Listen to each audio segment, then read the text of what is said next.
आपका इस नए एपिसोड में मैं स्वागत करता हूं। साथियों, आज मैं आपको अष्टक वर्ग के बारे में जानकारी दूंगा।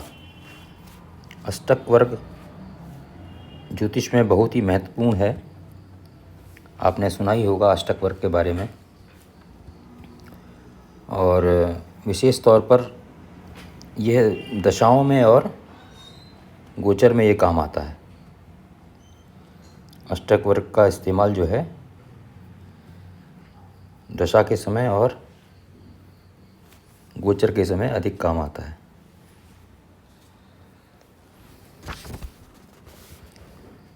तो जैसा आप जानते हैं कि जन्म कुंडली में जो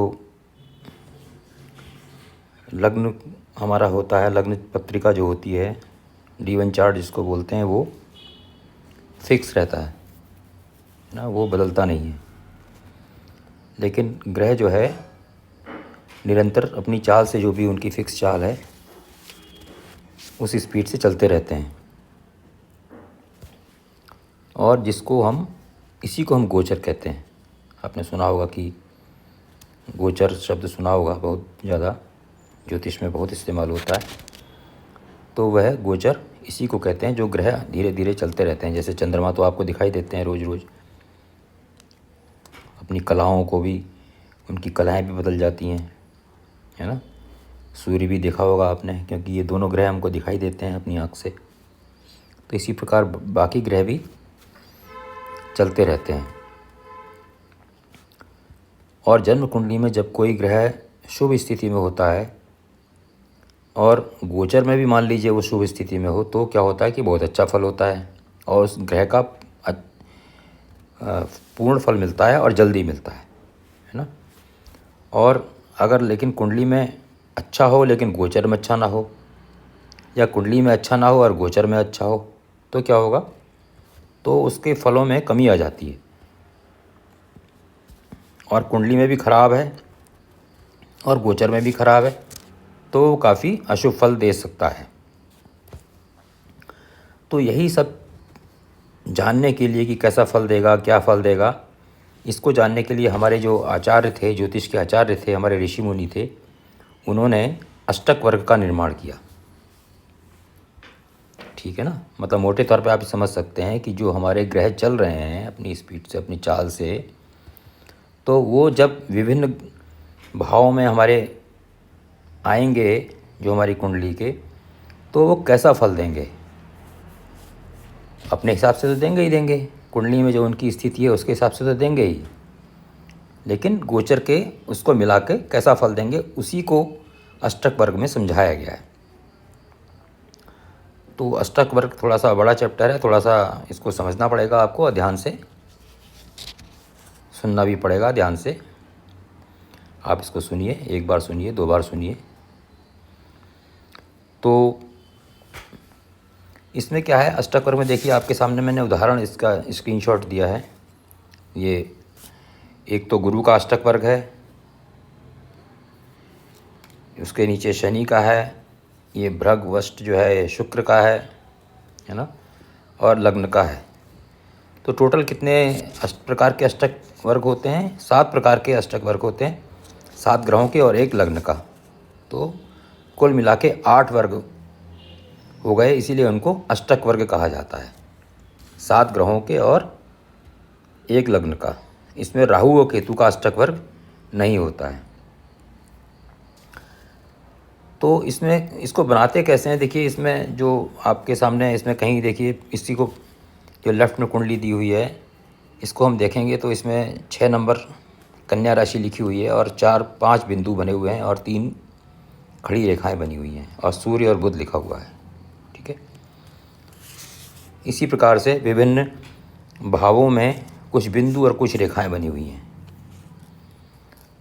तो इसको बनाने के लिए, बनाने का प्रोसीजर तो बहुत लंबा है, उसको बनाने की ज़रूरत भी नहीं है, क्योंकि आजकल कोई भी सॉफ्टवेयर है आपको तुरंत मिनटों में उसको बना के दे देता है।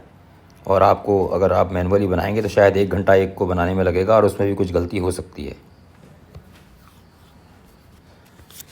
तो लेकिन हाँ, आपको ये पता रहना चाहिए कि बनता कैसे है, कि इसमें विभिन्न ग्रहों की, जैसे मान लीजिए हम सूर्य का, जैसे गुरु का ही आपके सामने उदाहरण में दिया हुआ है। तो गुरु के अष्टक वर्ग में क्या होगा कि गुरु की जो पोजीशन है वो विभिन्न ग्रहों से कहाँ पर है, ठीक है ना। गुरु की पोजीशन लग्न से कहाँ पर है, गुरु की पोजीशन सूर्य से कहाँ पर है, गुरु की पोजीशन चंद्रमा से कहाँ है, गुरु की पोजीशन मंगल से कहाँ है, गुरु की पोजीशन बुध ग्रह से कहाँ है। भाई जब जन्म कुंडली में यहाँ पे गुरु होंगे, गोचर में आएंगे, तो कहीं ना कहीं पे तो होंगे ना, और किसी ग्रह से कुछ दूरी पर होंगे, मंगल से चौथे में होंगे या मंगल से दूसरे में होंगे या किसी ग्रह से इस तरह से उनकी दूरी होगी। तो उन दूरियों के हिसाब से अष्टक वर्ग में कुछ सिद्धांत दिए हुए हैं कि अगर गुरु मंगल से इतनी दूर होगा तो उसको बिंदु मिलेगा या उसको रेखा मिलेगी। मतलब एक पर्टिकुलर पोजीशन में वो शुभ होगा और एक पर्टिकुलर पोजीशन में अशुभ होगा। मैं फॉर एग्जांपल सूर्य का जब अष्टक वर्ग बनाएंगे तो सूर्य मंगल और शनि की राशियों से, ठीक है ना। मैं आपको एक बता रहा हूँ जो सिद्धांत है, एक लाइन, ताकि आपको एक कुछ पता चल सके कि कैसे बनता है। सूर्य जब मान लीजिए हम सूर्य का अष्टक वर्ग बना रहे हैं तो सूर्य की राशि से, मतलब अपनी राशि से, पांचवी राशि से, और मंगल की राशि से और शनि की राशियों से, ठीक है ना। उनसे जब एक पहली, दूसरी, चौथी, सातवीं, आठवीं, नवीं, 10वीं और 11वीं राशि में होता है, और चंद्रमा से तीसरी, छठी, 10वीं और 11वीं राशि में, बुध से तीसरी, पाँचवीं, छठी, 9वीं, 10वीं, 11वीं और 12वीं राशि से, और बृहस्पति की राशि से पाँचवीं, छठी, 9वीं और 11वीं राशियाँ, और शुक्र राशि से छठी, 7वीं और 12वीं राशियाँ, और लग्न से तीसरे, चौथे, छठे, 10वें, 11वें और 12वें राशियाँ शुभप्रद स्थान होते हैं। मतलब वहाँ पर बिंदु बनेंगे, है ना। तो ये बहुत एग्जॉस्टिव लिस्ट है, बहुत लंबी चौड़ी लिस्ट बनती है, हर एक ग्रह की, हर ग्रह से बनती है, जो आपको सुनने में समझ में आ गया होगा कितनी डिफ़िकल्ट है। आपको पहले तो सारा लिखना पड़ेगा कि सूर्य से, मंगल से किस पोजीशन में हो तो शुभ होंगे, किस पोजीशन में होंगे तो अशुभ होंगे। ये सारे 7 ग्रह से निकालना पड़ेगा। उसके बाद चंद्रमा के लिए 7 ग्रह से, उसके बाद मंगल का, इसी प्रकार 7 ग्रहों से। मतलब आप सोचिए इसको बनाना कितना टफ है, लेकिन अभी सॉफ्टवेयर में तो आपको खोलते ही सेकंडों में आपको मिल जाएगा। तो इस प्रकार से ये सारे देखिए चार्ट में बिंदु और रेखाएं बनी हुई हैं और इसका निर्माण किया गया है। तो इसी पद्धति को, इसी के द्वारा फलादेश निकालने को अष्टक वर्ग कहते हैं, ठीक है ना। जब ये बन जाता है तो इसको अष्टक वर्ग कहते हैं। और आचार्य बारहमिहिर के सिद्धांतों के ऊपर मैं आपको ये समझा रहा हूँ। जातक पारिजात जो किस पुस्तक है, तो उसमें आचार्य बारहमिहिर के द्वारा इसको प्रतिपादित किया गया हुआ है, ठीक है ना। हालांकि जातक पारिजात जो है श्री देवज्ञ वैद्यनाथ द्वारा लिखी गई थी, लेकिन उसमें आचार्य बारहमिहिर को कोट किया हुआ है। हाँ, किसी में आपको थोड़ा सा इसको ही बताना जरूरी है कि कई जो हमारे आचार्य हैं, ज्योतिषाचार्य हैं प्राचीन काल के, अब की बात नहीं कर रहा हूँ मैं, है ना। वो कहीं पर, जैसे हम यहाँ पर शुभ को ले रहे हैं बिंदु, हम यहाँ पर देखिए शुभ को बिंदु ले रहे हैं और अशुभ को रेखा ले रहे हैं। तो वहाँ पर कई आचार्यों ने क्या किया है कि अशुभ को बिंदु लिया हुआ है और शुभ को रेखा लिया हुआ है। तो अपना अपना मानना है, हालांकि इससे फ़र्क कुछ नहीं पड़ना है ना। आप खुद सोचिए इससे क्या फ़र्क पड़ेगा। आपने उसको शुभ कहा, उन्होंने उसको अशुभ कह दिया, अल्टीमेटली फल तो उसका एक ही देना है। तो मैं समझता हूँ कि आपको ये अष्टक वर्ग के प्रत्येक, हम इसको क्या करेंगे, प्रत्येक ग्रह के अष्टक वर्ग इस प्रकार निर्माण कर लेंगे। मतलब निर्माण किया जाता है, हम तो नहीं करेंगे निर्माण, क्योंकि ऑलरेडी हमारे पास है। आगे हम इसको देखेंगे कि हम इससे किस प्रकार इससे फलादेश करेंगे, है ना। ये हम आगे देखेंगे, लेकिन आपको क्योंकि इसका इंट्रोडक्शन आवश्यक है, इसके बारे में जानकारी कि अष्टक वर्ग होता क्या है। तो ये 8 ग्रहों के और लग्न का एक, उनकी पर्टिकुलर पोजीशन में शुभ हैं कि अशुभ हैं, ये सब एक वर्ग बन जाता है, इसको अष्टक वर्ग कहते हैं। और सारे वर्गों का उसके बाद क्या होता है, इन सारे वर्गों का फिर हम एक समरी बना लेते हैं। ठीक है, तो जो जिस भाव में राशि है उसके हिसाब से ये देखिए इसका फिर टोटल ये यहाँ पर पहले भाव में 31, 21 ये सारे जो हैं इसमें उसके हिसाब से सब कितने अंक मिले टोटल, है ना। अब इसमें थोड़ा कन्फ्यूजन हो रहा होगा, मैं बताता हूँ। फॉर एग्ज़ाम्पल देखिए हम ये गुरु वाला ले लेते हैं पहला, है ना। अब गुरु वाले में देखिए क्या है कि पहला भाव देखिए गुरु वाले में 5 बिंदु मिले, 3 रेखाएं मिली। तो क्या करेंगे, इसको टोटल करेंगे। 5 बिंदु,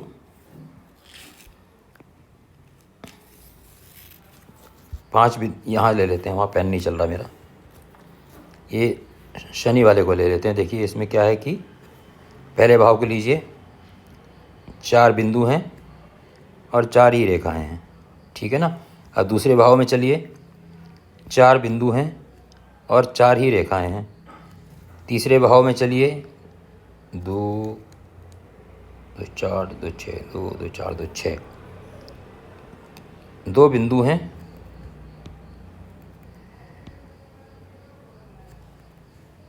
2 बिंदु हैं और 6 रेखाएं हैं।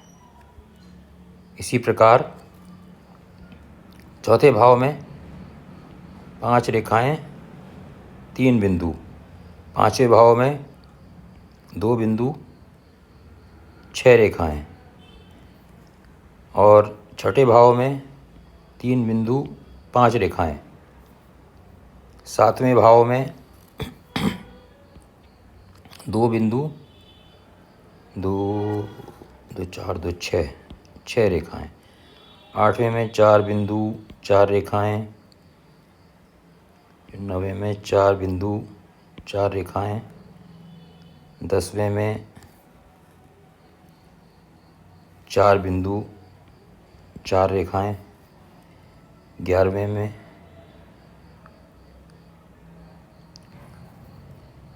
4 बिंदु, 4 रेखाएं। 2 3 4 5 6 7 8 9 10 11। 12वें में 3 बिंदु और 5 रेखाएं। इसका हम टोटल करेंगे 4 14 19 30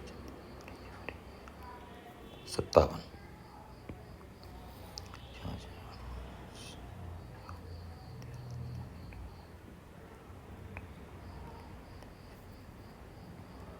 39। तो अब देखिए हमने इनका टोटल कर लिया, ठीक है ना। हमने शनि के अष्टक वर्ग से शनि को विभिन्न भागों में कितने अंक मिले, कितनी बिंदु मिले, कितने रेखाएं मिली, है ना, कितने शुभ पॉइंट मिले, कितने अशुभ पॉइंट मिले, ये हमने इसका टोटल कर लिया। और टोटल जो है शुभ वाला जो है हमने 39 मिला हमको। इसको हम क्या करेंगे, इसको हम फिर जो हमारी ये समरी है जो इसमें दी हुई है, ये तो किसी की मैंने और कुंडली की ऐसे लिख के दे दी आपको, तो उसको हम यहाँ पर इसको प्लेस कर देंगे 39 को, है ना। ये 39 निकला, इसको प्लेस कर देंगे। इसी प्रकार हम सारे ग्रहों का सातों का लग्न का निकाल लेंगे और लग्न वाला लग्न में लिख देंगे, और बाकी भावों का जो है वो उनके उनके स्थानों में ये सब प्लेस कर दिया जाएगा। तो ये प्लेसमेंट की आपको इसको समुदाय या सर्वाष्टक वर्ग का मतलब, ये अष्टक वर्ग थे जितने भी थे, और ये क्या हो गए, सारे अष्टक वर्ग हो गए, तो इसीलिए इसको सर्वाष्टक वर्ग कहा गया है। और यहाँ पर इनकी सबकी समरी भाव के अनुसार किस भाव को कितने अंक मिले ये सब प्लेस कर दिया गया है ना। अच्छा, इसमें एक चीज़ और है कि इसमें सारे ग्रहों के मार्क्स अंक फिक्स हैं। सूर्य को अधिकतम 48 मिल सकते हैं, चंद्रमा को अधिकतम 49 मिल सकते हैं, मंगल को या भौम को 39 मिल सकते हैं, बुध को 54 मिल सकते हैं, गुरु को 56 मिल सकते हैं, शुक्र को 52 मिल सकते हैं, और शनि को 39 मिल सकते हैं। देखिए अभी आपके सामने 39 मिले ना, ये अभी हमने चेक किया था ऊपर। तो और टोटल जो है 337, कहने का मतलब है कि जितने इसमें अंक दिए हुए हैं रेड कलर से, देखिए जिनको मैंने राउंड कर रहा हूँ मैं यहाँ पे, इनका सबका टोटल कितना आना चाहिए? 337 ये अंक मिले हुए हैं, है ना। टोटल इनका 337 होगा। तो मैं सोचता हूँ आपकी समझ में आ गया होगा कि अष्टक वर्ग किसे कहते हैं और ये कैसे बनाया गया है, विभिन्न पोजीशंस के द्वारा बनाया गया है। उसके बाद उसको समराइज करके एक हमने सर्वाष्टक वर्ग या अष्टक वर्ग की इसमें अलग से 12 भाव बनाकर उसको लिख लिया है हमने, है ना। अब हम इसको अगले भाव में मैं आपको बताऊंगा, अगले पार्ट में इसके बताऊंगा कि इसको हम फिर इसका फलादेश कैसे करेंगे, ठीक है ना। इसका क्या मतलब है इन अंकों का? जब हम किसी का प्रेडिक्शन करेंगे, फल करेंगे, तो इनका किस हिसाब से करेंगे। तो चूँकि ये एपिसोड बड़ा हो गया है, अगले एपिसोड में आपको आगे मैं बताता हूँ। तो अगला अंक भी ज़रूर देखिएगा। तब तक आप सब लोगों को नमस्कार।